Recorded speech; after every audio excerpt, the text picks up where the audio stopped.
tengo la convicción, me la formé ayer ya definitivamente, porque esto venía durante mucho tiempo pensando que los jueces de antes eran mejores, ¿sí? Muy superiores a la mayoría de los de ahora. Ahora hay muchos que son competentes, pero Sí. hay demasiada juventud en niveles de decisión, juzgados de control, cámaras del crimen, fiscalía del crimen, pero no tienen, yo digo siempre la expresión calle, Sí. no tienen una experiencia vital, una experiencia existencial importante para apreciar las conductas humanas. Claro. Los jueces de antes eran más cerebrales, tenían un criterio muy comprensivo de ciertas conductas que pasaban por su conocimiento y utilizaban mucho el sistema de la duda frente a determinadas situaciones para no caer en esa cosa que los hace ver a los jueces como seres omnipotentes. Claro. Que saben todo. O conocen, sí, que saben todo. O conocen lo que pasó y ponen una decisión, o no conocen y le imponen lo mismo. Eso otros jueces de antes no hacían. No hacían eso. Eran mucho más centrados. Cuento el hecho brevemente. Hace 2 años, un pequeño, mínimo, intrascendente incidente, después de la salida de una de esas reuniones que se suelen dar en todos los lugares de la provincia y de la Argentina, y un roce de criterios entre un muchacho que iba con su amigo en el automóvil con otro. Este otro, bueno, quedó el episodio superado, concluido, finiquitado, en horas de la mañana. Se fue el que va a ser el autor de la historia, el autor de la historia central, se fue para su casa llevado por su amigo en el automóvil. Llegó a su casa en Laguna Larga. Su padre era el encargado de la vigilancia de toda la zona poblada por casas de todo tipo que abundan en esa región y tenía una asegurada, primero, acuerdo de los vecinos y en segundo lugar también un ingreso que le permitía solventar los gastos de su familia y cumplir con esa tarea que era muy relevante para evitar la proliferación de hechos en contra de la seguridad.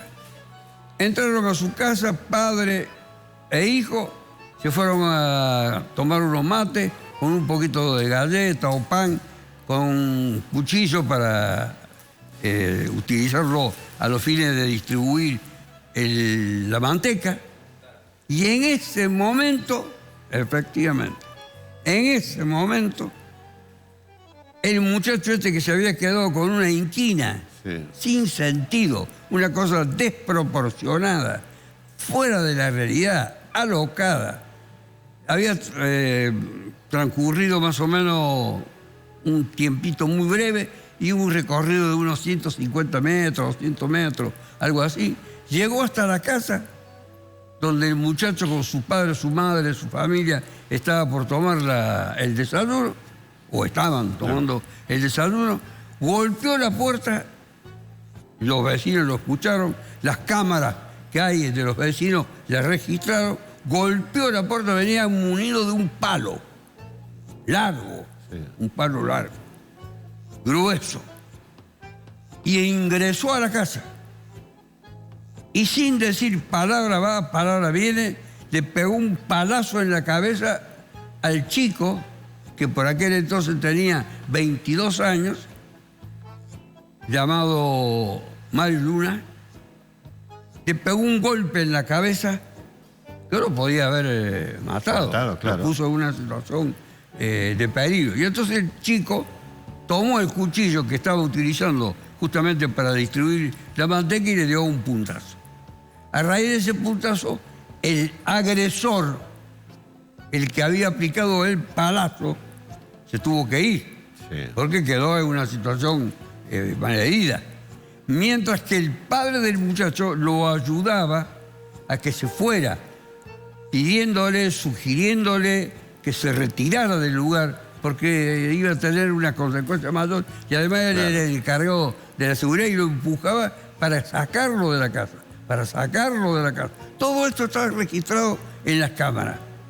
Y luego, un momento más tarde, según algunos, el chico que había aplicado ese golpe habría salido con un cuchillo, o similar o no, eso nunca se interesó porque nunca se secuestró ningún cuchillo, se secuestró un cuchillo de un juego, y eso no tiene nada que ver con que haya sido utilizado o no, supuestamente para ir detrás del que había dado el golpe con el palo. Con el palo. Que se estaba yendo vacilante, porque se estaba prácticamente muriendo, tenía una herida como que finalmente murió. Y supuestamente, según dijo la policía, este muchacho que lo siguió habría tenido la intención de aplicarle otro golpe. Eso no quedó evidenciado en ningún lugar. Nadie lo vio. Es una conjetura policial de un mal accionar policial, incapaz de reconstruir los episodios. Además, secuestraron los elementos de una manera completamente improlija, los metieron en una bolsa, la ropa, para distinguir después las sangre. Conclusión, mal procedimiento policial, y el chico aparece volviéndose, como guardándose aparentemente algo en la cintura, pero lo que quería era limpiarse la cara porque él había sufrido el golpe en la cabeza y tenía un poco de sangre. Se quería como limpiar. Son esas circunstancias las que me hacen pensar en las dudas que genera la reconstrucción de un hecho, y lo que hace pensar que los jueces antes hubieran dicho, no, esto es un cuadro de duda.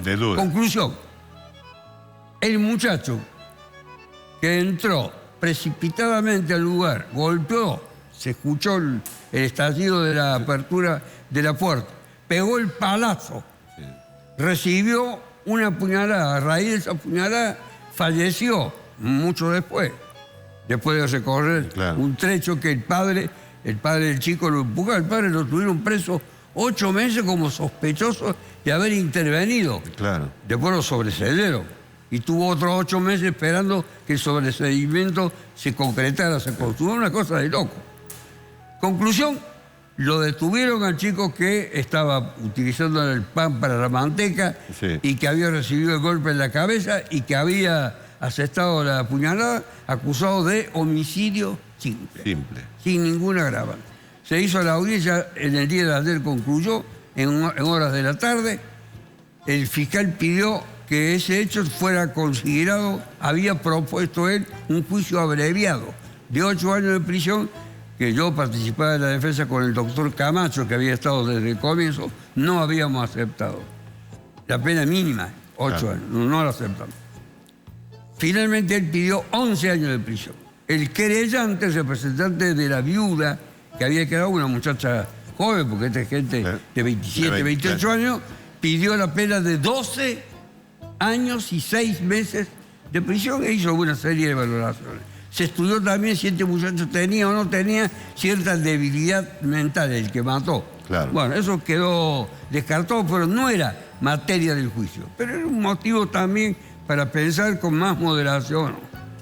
Volvió a la audiencia con el público reunido en 2 sectores bien diferenciados. El juez, un muchacho joven, llamado Sebastián Romero, muy poca experiencia a mi entender, advirtió a la gente que debía guardar la serenidad, la compostura, la misma que habían tenido siempre, que había recursos, que no había que actuar con vehemencia ni expresarse con gritos. Todas son cosas muy útiles para que la gente conozca y saber moderar también las tensiones y los apremios que suelen sufrir las personas cuando escuchan una.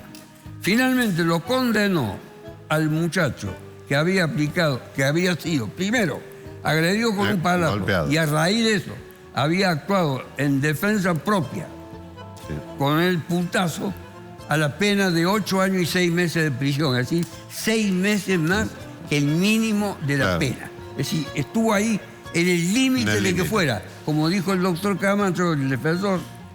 Yo planteé una cuestión diferente que no tenía nada que ver con la valoración de la prueba.